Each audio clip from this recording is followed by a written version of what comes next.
On the day of Pentecost, all of the believers were meeting together in one place. Suddenly, there was a sound from heaven like the roaring of a mighty windstorm, and it filled the house where they were sitting. Then what looked like flames or tongues of fire appeared and settled on each of them. And everyone present was filled with the Holy Spirit and began speaking in other languages as the Holy Spirit gave them this ability.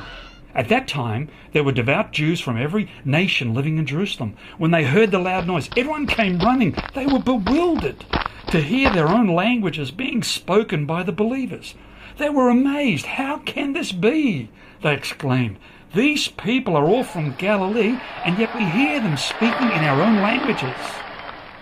We all hear these people speaking in our own languages about the wonderful things that God has done. They stood there, amazed, perplexed. "What does this mean?" they asked each other.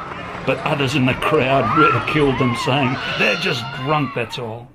Then Peter stood forward with the 11 other apostles and shouted to the crowd, "Listen carefully, all of you, fellow Jews and residents of Jerusalem. Make no mistake about this. These people are not drunk, as some of you are assuming. 9 o'clock in the morning is much too early for that. No, what you see was predicted long ago by the prophet Joel. In the last days, God says, I will pour out my Spirit on all people. Your sons and daughters will prophesy. Your young men will see visions, and your old men will dream dreams. And in those days, I will pour out my Spirit, even on my servants, men and women alike. And they will prophesy, and I will cause wonders in the heavens above, and signs on the earth below, blood and fire and clouds of smoke.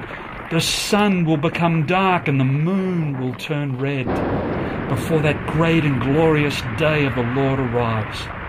But everyone who calls on the name of the Lord will be saved."